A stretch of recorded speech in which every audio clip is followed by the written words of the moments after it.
சேலம் மாவட்டம் ஓமலூரில் பாஜகவின் பெருங்கோட்ட மாநாடு வரும் 19ஆம் தேதி நடைபெறவுள்ளது.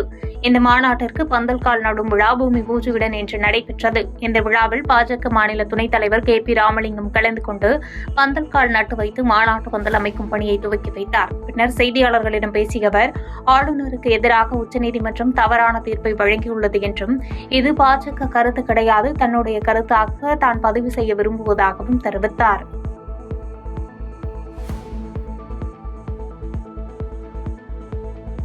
திண்டுக்கல் மாவட்டம் பழனி அடுத்த சப்பள நாயக்கன்பட்டி நெடுஞ்சாலை பகுதியில் சாலையின் நடுவே உள்ள செடிகளுக்கு டேங்கர் லாரி மூலம் தண்ணீர் பாய்ச்சும் பணி நடைபெற்றுக் கொண்டிருந்தது. அப்பொழுது கேரளா மலப்புரத்தை சேர்ந்த கணேஷ் என்பவர் சரக்கு வாகனத்தை ஒட்டன்சத்திரம் நோக்கி ஓட்டி சென்று கொண்டிருந்த போது எதிர்பாராத விதமாக தண்ணீர் லாரி மீது மோதியுள்ளார். இதில் சரக்கு வாகனத்தின் முன்பகுதி முழுவதுமாக நசுங்கி வாகன ஓட்டுநர் கணேசன் உயிரிழந்தார். பின்னர் தகவல் அறிந்து வந்த போலீசார் கணேசனின் உடலை மீட்டு பிரேத பரிசோதனைக்காக மருத்துவமனைக்கு அனுப்பி வைத்து விசாரணை மேற்கொண்டு வருகின்றனர். தூத்துக்குடியில் தீயணைப்புத் துறையில் புதிதாக மாவட்ட அதிகாரியாக பொறுப்பேற்றுள்ள கணேசன் செய்தியாளர்களை சந்தித்து பேட்டியளித்தார். அப்போது பேசிய அவர், ஏதேனும் தீ விபத்து ஏற்படும் பட்சத்தில் 101 மற்றும் 112 என்ற எண்ணிற்கு அழைத்தால் உடனடியாக வந்து மக்களுக்கு சேவை செய்ய காத்திருக்கிறோம் என தெரிவித்தார். அதே மாதிரி வெயில் காலத்தில் இந்த குப்பை குளங்களை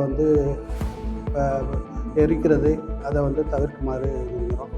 அந்த புகைப்பிடிக்கிறவங்க தூக்கி காடுகள்லையோ இல்லை ஓரங்களில் போட்டு போகிறதுனால தீ விபத்துகள் ஏற்படும். அதை தவிர்க்குமாறு பொதுமக்களை கேட்டுக்கிறோம். ஏதாவது தீ விபத்துகள் மற்றும் பிற விபத்துகள் ஏற்பட்டால் உடனடியாக 101 112 நண்பருக்கு தகவல் கொடுங்க.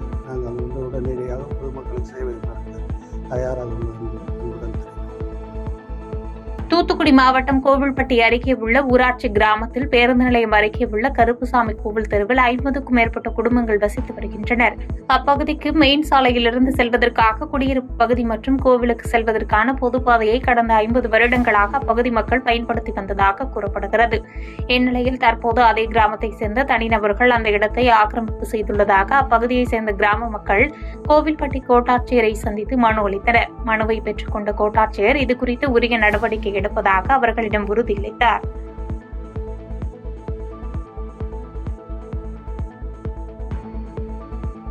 புதுக்கோட்டை மாவட்டம் பொன்னமராவதி அருகே உள்ள தாழ்பாங்கண்மாயில் மழை பெய்யவும் விவசாயம் தழைக்க வேண்டியும் மீன்பிடி திருவிழா வெகு விமர்சையாக நடைபெற்றது.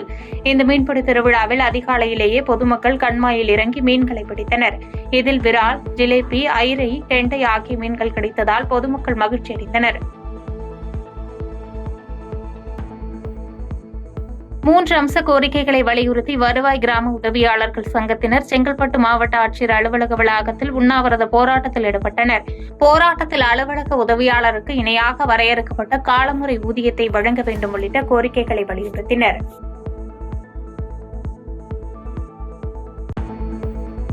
நீட் தேர்வு என்ற அரக்கனை அதிமுக நிச்சயம் எதிர்கொள்ளும் என்று அதிமுக மருத்துவரணி இணை செயலாளர் சரவணன் தெரிவித்துள்ளார். மதுரையில் செய்தியாளர்களை சந்தித்த அவர், நீட் தேர்வு ரத்து தொடர்பாக திமுக அரசு அனைத்துக் கட்சி கூட்டத்தை கூட்டி மக்களிடம் நாடகமாடி உள்ளதாக குற்றம் சாட்டிய அவர், உச்சநீதிமன்றத்தில் 11 நீதிபதிகள் கொண்ட அமர்வில் மட்டுமே நீட் தேர்வை ரத்து செய்ய முடியும் என்றும், திமுகவால் நீட் தேர்வை ரத்து செய்ய முடியாது என்று கருத்து கூறினார். திமுக அரசு 525 வாக்குறுதிகள் கொடுத்து பொய்யான வாக்குறுதி கொடுத்து ஆட்சிக்கு வந்தாங்க.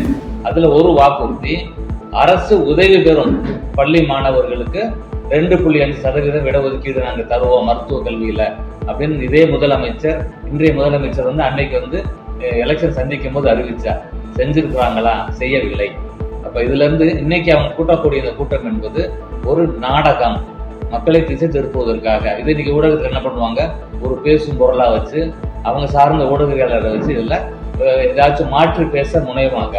அதனால ஒரு சின்ன விளக்கத்தை தர்றதுக்காக தான் இன்னைக்கு நான் மருத்துவ அணி இணை செயலாளர் உங்களை சந்திச்சிருக்கிறேன். அப்ப இதுல இருந்து நான் சொன்ன இந்த கருத்துக்கள்ல இருந்து பார்த்தோம்னா, இன்றைய முதலமைச்சர் வாய் சொல்லில் வீரர். ஏன்னா உதயநிதி அவர்கள் என்ன பண்ணாங்க, நீட் தேர்வுக்கு எதிராக நான் கையெழுத்து வாங்க போறோம்னு சொல்லிட்டு 50 லட்சம் கையெழுத்து வாங்கினாங்க. அந்த கையெழுத்து எங்க இருந்தது? சேலத்துல இளைஞர் மாநாடு நடத்தும் பொழுது குப்பை தொட்டில கிடந்ததெல்லாம் நம்ம நீங்க ஊடகங்கள் காமிச்சிங்க, தமிழ்நாட்டு மக்கள் எல்லாம் பார்த்தாங்க. அதுதான் திமுக. கரூரில் யானை தந்தம் விற்பனை செய்வதற்காக தனியார் விடுதியில் தங்கியிருந்த பெண் உட்பட 6 பேரை போலீசார் கைது செய்தனர். தொடர்ந்து கைதானவர்களிடமிருந்து சுமார் 20 லட்சம் ரூபாய் மதிப்புள்ள 3.5 கிலோ எடை கொண்ட யானை தந்தங்களை பறிமுதல் செய்த வனத்துறையினர் 6 பேரையும் கரூர் நீதிமன்றத்தில் ஆஜர்படுத்தி சிறையில் அடைத்தனர். மத்திய அரசை கண்டித்து கம்யூனிஸ்ட் கட்சி சார்பில் கண்டன ஆர்ப்பாட்டம் நாமக்கல் பூங்கா சாலையில் நடைபெற்றது. இந்திய கம்யூனிஸ்ட் கட்சியின் மாவட்ட குழு உறுப்பினர் சிவகுமார் தலைமையில் நடைபெற்ற ஆர்ப்பாட்டத்தில் வக்பு வாரிய சட்டத்தை திரும்பப் பெற வலியுறுத்தி பாஜக அரசை கண்டித்து கண்டன கோஷங்கள் எழுப்பினர். சென்னை புதுவண்ணாரப்பேட்டையைச் சேர்ந்த முருகன் என்பவர் மீன்பிடி துறைமுக வார்ப்பு பகுதியில் காயங்களோடு மர்மமான முறையில் உயிரிழந்த சம்பவம் தொடர்பாக சகோதரர்கள் 2 வரை போலீசார் கைது செய்து புழல் சிறையில் அடைத்தனர். உயிரிழந்த முருகனிடம் அதே பகுதியைச் சேர்ந்த ரஞ்சித் மற்றும் ராகுல் என்ற சகோதரர்கள் 2 ஆந்திராவிலிருந்து தமிழகத்திற்கு தடை செய்யப்பட்ட ஹார்ன்ஸ் வாங்கி வருவதற்காக 8000 ரூபாயை கொடுத்துவிட்டு ஏமாற்றம் அடைந்த நிலையில் இதனால் ஆத்திரமடைந்த சகோதரர்கள் முருகனை அடித்துக் கொன்றதும் போலீசார் முதற்கட்ட விசாரணையில் தெரியவந்துள்ளது.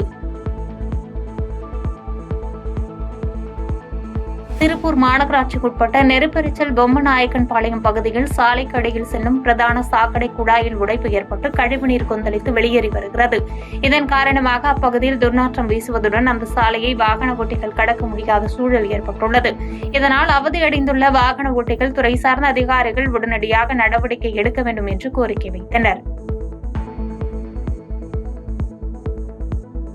தென்காசி மாவட்டம் செங்கோட்டை நகராட்சி பகுதிகளில் கடந்த 10 நாட்களாக நிலவும் குடிநீர் பிரச்சினைக்கு தீர்வு காண வலியுறுத்தி பாதிக்கப்பட்ட பொதுமக்கள் காலி குடங்களுடன் சாலை மறியலில் ஈடுபட்டனர்.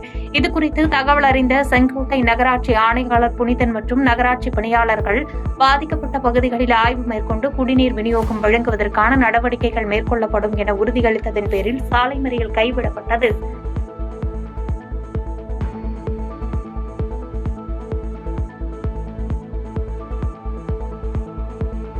மதுரை மாவட்டம் திருமங்கலம் அருகே சாத்தங்குடி கிராமத்தை சார்ந்த வெள்ளைப்பூண்டு வியாபாரி நேரு. இவர் வழக்கம் போன்று திருமங்கலம் மார்க்கெட்டில் வெள்ளைப்பூண்டு வாங்கி வியாபாரம் செய்வதற்கு தனது 2 சக்கர வாகனத்தில் சென்று கொண்டிருந்தார்.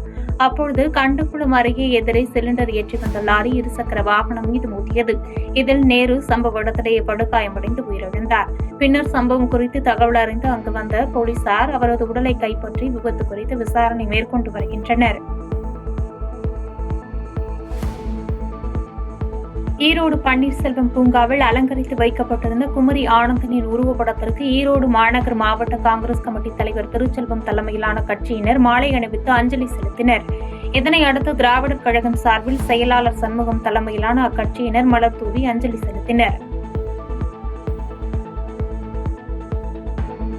தமிழ்நாடு வருவாய்த்துறை கிராம உதவியாளர் சங்கத்தின் சார்பில் ஈரோடு தாலுகா அலுவலக வளாகத்தில் இன்று உண்ணாவிரத போராட்டம் நடைபெற்றது. இந்த போராட்டத்தில் கருணை அடிப்படையில் பணி நியமனம் வழங்கப்பட வேண்டும் என்றும் அலுவலக உதவியாளருக்கு இணையாக வரையறுக்கப்பட்ட காலமுறை ஊதியத்தை வழங்க வேண்டும் என்றும் உள்ளிட்ட பல்வேறு கோரிக்கைகள் வலியுறுத்தப்பட்டது. மதுரை பெரியார் பேருந்து நிலையத்திலிருந்து அவனியாபுரம் வந்த அரசு பேருந்து மீண்டும் அவனியாபுரத்தில் பயணிகளை ஏற்றிக்கொண்டு ஆரப்பாளையம் சென்று கொண்டிருந்தது. அப்போது பெரியார் சிலை அருகே சென்ற பேருந்து எதிரே வந்த 2 சக்கர வாகனத்தின் மீது மோதாமல் இருக்க அரசு பேருந்தை திருப்பிய போது தரைப்பாலம் ஓரத்தில் மோதி விபத்துக்குள்ளானது. இதில் 10க்கும் மேற்பட்ட பயணிகள் சிறு காயத்துடன் வெளியேற்றப்பட்டனர். மேலும் தரைப்பாலம் ஓரத்திலிருந்து பெரியார் கூட்டு குடிநீர் குழாய் உடைப்பு ஏற்பட்டு சாலையில் தண்ணீர் பெருக்கெடுத்து ஓடியதால் சிறிது நேரம் அங்கு பரபரப்பு ஏற்பட்டது. இந்திய மருத்துவ சங்கம் சார்பில் உலக சுகாதார தினத்தையொட்டி விழிப்புணர்வு பேரணியை தருமபுரி மாவட்ட ஆட்சித்தலைவர் சதீஷ் கொடியசைத்து துவக்கி வைத்தார். தருமபுரி அரசு மருத்துவக் கல்லூரியில் துவங்கிய இப்பேரணி நெசவாளர் காலனி வழியாக 4 ரோடு வரை சென்று நிறைவடைந்தன. இதில் கல்லூரி மாணவ மாணவிகள் உட்பட 500க்கும் மேற்பட்டோர் தலைக்கவசம், போதையில் பயணம், அதிக வேகம், சீட் பெல்ட் அணிவது உள்ளிட்ட பதாகைகளை கைகளை ஏந்தி ஊர்வலமாக சென்று விழிப்புணர்வு ஏற்படுத்தினர். தேனி மாவட்டம் கூடலூரில் முதன்முறையாக நீண்ட நாட்களுக்கு பிறகு காளியம்மன் கோவில் திருவிழாவினை முன்னிட்டு மாபெரும் கிடாமூட்டு போட்டி வெகு விமரிசையாக நடைபெற்றது. இதில் 1000க்கும் மேற்பட்ட பொதுமக்கள் திரளாக கலந்து கொண்டு போட்டியில் பங்கேற்ற கிடாய்களை உற்சாகப்படுத்தியும் ஒன்றோடு ஒன்று சீறி பாய்ந்து வந்து முட்டுவதை பார்த்து மகிழ்ச்சி அடைந்தனர். செங்கல்பட்டு மாவட்டம் செய்யூர் வட்டத்திற்குட்பட்ட சூனாம்பேடு கிராமத்தில் பழமை வாய்ந்த ஆலயமான ஸ்ரீ கெங்கச்சியம்மன் ஆலயம் புதிதாக 1 கோடி ரூபாய் மதிப்பீட்டில் புனரமைப்பு செய்து முடிக்கப்பட்டது. இந்நிலையில் இந்த ஆலயத்தில் குடமுழுக்கு விழா இன்று வெகு விமர்சையாக நடைபெற்றது. முன்னதாக யாகசாலை பூஜைகளுடன் மகாதீப ஆராதனைகள் செய்து பின்னர் கலசத்தை கோபுரத்திற்கு எடுத்து சென்று புனித நீரை ஊற்றி மகா கும்பாபிஷேகம் நடத்தப்பட்டது. இதில் சுற்றுவட்டார பகுதியில் உள்ள ஏராளமானோர் கலந்து கொண்டு சுவாமி தரிசனம் செய்தனர். செங்கல்பட்டு மாவட்டம் மதுராந்தகம் அருகே திருச்சி சென்னை தேசிய நெடுஞ்சாலையில் திண்டிவனத்திலிருந்து சென்னை நோக்கி சென்ற கார் அச்சிறுபாக்கத்தில் இருசக்கர வாகனத்தில் சென்றவர் மீது மோதி விபத்துக்குள்ளானது. இதில் மருவூர் அவென்யூ பகுதியைச் சேர்ந்த அரசு பேருந்து ஓட்டுநர் போர்ஷி சம்பவ இடத்திலேயே உயிரிழந்தார். பின்னர் சம்பவம் குறித்து தகவல் அறிந்து வந்த போலீசார் உடலை கைப்பற்றி பிரேத பரிசோதனைக்காக மருத்துவமனைக்கு அனுப்பி வைத்து விசாரணை மேற்கொண்டு வருகின்றனர்.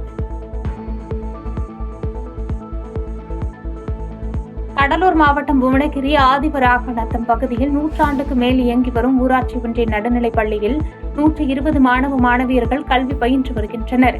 இந்நிலையில் மாணவர்களுக்கு மதிய உணவு தயார் செய்வதற்காக சமையலறையில் சமையலர்கள் சமைத்துக் கொண்டிருந்த பொழுது திடீரென எதிர்பாராத விதமாக சிலிண்டர் எரிவாயு தீப்பற்றி எரிய தொடங்கியது. உடனடியாக பள்ளியில் இருந்த மாணவர்கள் அப்புறப்படுத்தப்பட்டு கேஸ் கம்பெனி ஊழியர்களுக்கும் மற்றும் தீயணைப்பு துறையினருக்கும் தகவல் கொடுக்கப்பட்டது. பின்னர் தகவல் அறிந்து சம்பவ இடத்திற்கு விரைந்து வந்த தீயணைப்பு துறையினர் தீயை கட்டுக்குள் கொண்டு வந்தனர்.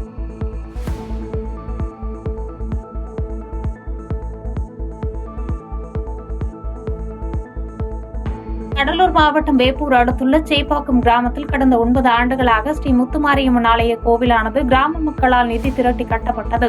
முன்னதாக சிவாச்சாரியார்கள் மந்திரங்கள் போது ராஜகோபுரத்தை சுற்றி கலச புறப்பாடு ஆனது நடைபெற்று பின்னர் ராஜகோபுரத்தின் மீது ஏறி புனித நீரானது தெளிக்கப்பட்டது. இந்த நிகழ்வில் சுற்றுவட்டாரத்தை சேர்ந்த ஆயிரக்கணக்கான பக்தர்கள் கலந்து கொண்டு சுவாமி தரிசனம் செய்தனர்.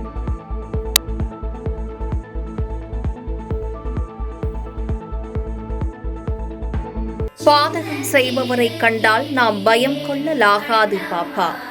மோதி மிதித்து விடு பாப்பா, அவர் முகத்தில் உமிழ்ந்து விடு பாப்பா. அண்மை செய்திகளை உடனுக்குடன் தெரிந்து கொள்ள இணைந்திருங்கள் எம் நாடு தொலைக்காட்சியுடன்.